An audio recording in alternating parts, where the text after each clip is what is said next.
Howdy, this is Mackenzie Franklin from SideGame LLC here in Colorado Springs, Colorado. Today we're going to be taking a look at Final Girl, published by Van Ryder Games and designed by AJ Porfirio and Evan Derrick.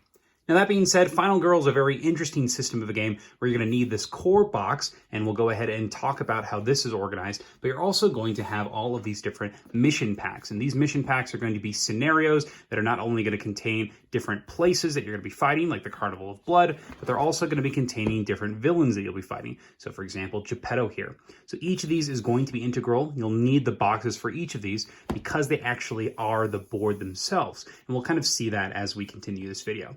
But that being said, let's go ahead and start off with this first part, the Final Girl core box. Now, before we begin, I do want to mention that the boxes have no lid lift and all components are fully sleeved. There'll be a link in the description below for any of the sleeves that I used here in this video.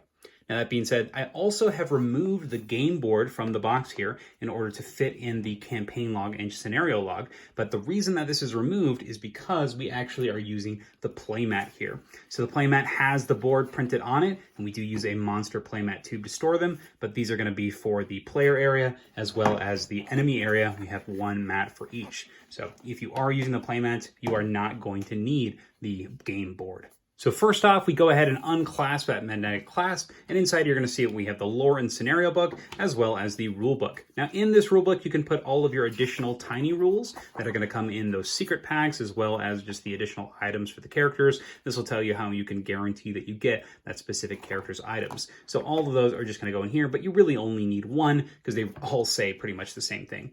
Next, we're going to have this plastic screen that's going to be covering the included insert, and inside you'll see that it's separated into a lot of sections. Now let's check out these bottom sections first. In here we have all of the heroine miniatures, the Final Girls themselves. They have a miniature pack that comes with one, so you don't have to use the small wooden standee that comes in the base game. So you're going to be using these miniatures that have that appropriate picture. On this right side here, we're going to have all of our different dice. So these are going to have all your different faces. You'll have 6 of them down here. In addition, you'll be storing all of your large wooden meeples. So these are the larger ones that generally will stand in for the characters themselves. So those will all just kind of fit on the side here, and then all of the dice are going to fit in here as well. We also have a silica gel packet in here for freshness. Keep everything nice. In this bottom right section, we're going to have all of our small counter tokens, and you'll pull them out based on specific items or anything that requires them. And then in this upper section, you'll have your bloodlust marker as well as your timer marker. That way you can go ahead and track those different pieces for the game. So there's these tiny little spots that are going to fit them nicely, and they're really easy to just pull things out. In this middle section here, you're going to have all of your cardboard tokens. You're going to have your final health tokens as well as your victim holding tokens. So you'll have all those in here. Just get them when you need them. In these 3 rows, you're going to have all of your different victims. They all just sit nicely in their own little rows, and you'll also have your specific colored ones for those special victims. And then at the top here, you'll have all of your different heart markers, so you'll just kind of have a pool there that you can easily pull from and take out when you need. And in this last section, you're going to have all of your player cards, but underneath that, you're actually going to have your victim holding boards.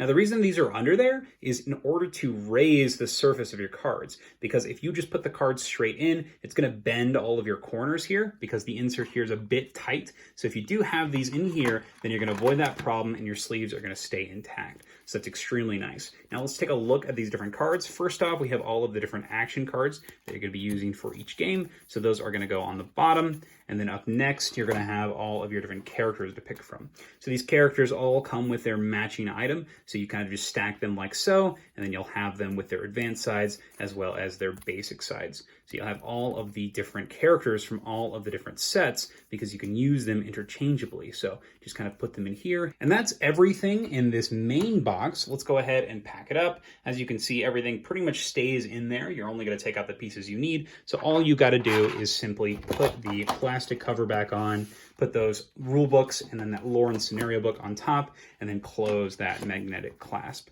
And that's everything in the Final Girl core box. Let's go ahead and take a look at one of the feature film boxes. So this feature film box here is Carnage at the Carnival, and it features 2 different modes. Geppetto, which is going to be a new villain that you're going to be fighting, and then the Carnival of Blood that's going to be on the back here. So first off, let's just talk about what these boxes do and how they work. So these are actually also magnetic, but the way they work is not only are they a lid, but they come off at the sides here, and they actually are going to be the map that you're playing on. So you're going to place that on the table on top of your mat, and then you'll be ready to go. So it's very interesting. You do need to make sure you keep all of these boxes, so you can't really consolidate anything. So we're going to go ahead and just make sure that we're using this the best we can with what we have. So you are going to have to keep all of these separate. That way you can keep those boards, but they do work pretty dang well, and I really like the thematics here with being able to just take it out and really plug and play. But that being said, it is going to be a little bit hard to transport when you want to get all those different scenarios, because there are a lot of different scenarios in this game,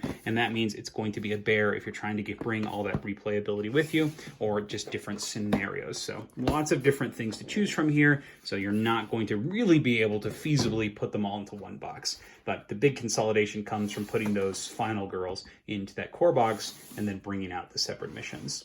Now that being said, let's go ahead and continue here. We'll take off that lid and you'll put that on the main board, and then each of these has a different thing. So this one here is for the location. This is the Carnival of Blood. It has all the setup rules there. And then inside you're going to see that we have some wells. Now the card wells that come in them originally, I went ahead and took out because they do not accommodate sleeved cards, particularly these small ones. So these small cards here, we have event cards, item cards, as well as the setup cards. So you'll just put those in that bottom area on top of your standard size cards. On top of the standard size cards, we have a well that's going to contain our silica gel packet, as well as any tokens that the scenario calls for, marked by this icon back here to tell you where they're from. It's got that little ticket symbol. But some of the expansions will have different miniatures that may go in here, and you'll see them as we kind of go along here. So these little wells, you simply cut off this piece here, because this section is actually going to have your card section in it. So if you just simply trim it here, turn it around, then you're going to have that flat side here, and that way nothing is going to kind of get cut or messed with or scratched. So it's really nice. You just kind of push it up against the side here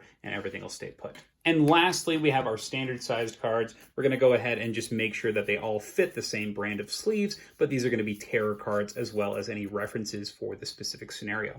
Now that being said, let's go ahead and pack up this part of the box. So first those standard sized cards, then those token trays are going to push up against that top area here. Lastly, our small cards, those events and items and setup cards, and then drapes on top. We're going to go ahead and put the reference for this specific location. And lastly, we'll go ahead and finish it up by putting the final girl cover on top. And now we've got it all nice and snug here.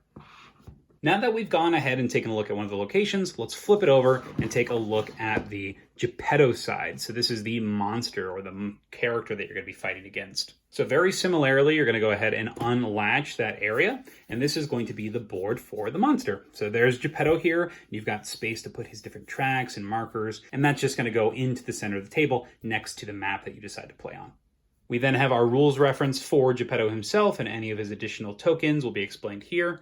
And just like the location side, we're going to have that little token tray up here with his specific miniature, any additional tokens and miniatures that he comes with, a silica gel packet in here for freshness, and that's just all going to go on the top here with that area trimmed so that we can actually fit our sleeved cards in the bottom here. And speaking of sleeved cards, the rest of the cards are all of Geppetto's specific cards. You've got his two sides of his cards that make up his character himself, as well as all of the different event cards and terror cards that will be involved in his gameplay.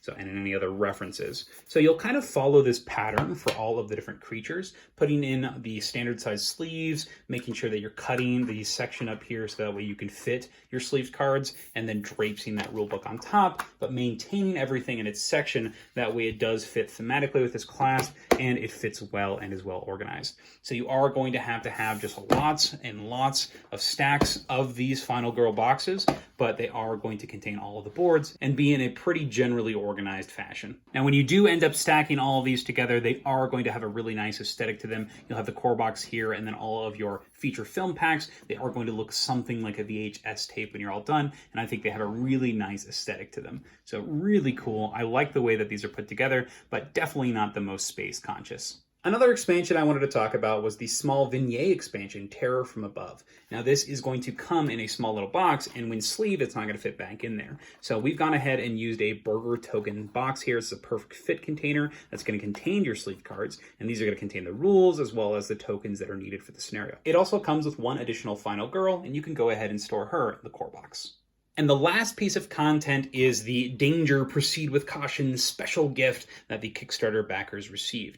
Now, if you don't want to see what this is, please go ahead and skip to the end of the video or just click away now. But if you do want to see what's inside here, we'll go ahead and take a look. So first off, we're going to go ahead and open up this section here, and you'll see that we have the Necronomicon. So the Necronomicon here serves as a randomizer for the different games. All of these correspond to the different symbols of the different expansions. And so you'll just roll the 2 dice and it'll give you some combination that you're going to actually be playing that time. So it's extremely extra, definitely not something you need, but it works well for what it is, and it's extremely thematic. I think it's great that this was a cute little Kickstarter edition. Definitely not necessary, but if you do want to go ahead and throw in that box rule sheet into that core rulebook, it'll fit nicely, and it'll just explain which expansion is for which symbol. So very cute little gift, and I think it's definitely very thematic and very fun. And that is organizing Final Girl. I hope that you found this video useful. How do you organize your copy of Final Girl? What do you think about the box as a board system? How is that going to incorporate into how you organize the game? Are you excited to try this one? I'd love to hear what you think. And if you aren't subscribed to the channel already, please make sure you do. It's the best way to help our channel grow. But thank you so much for watching. SideGame Strong.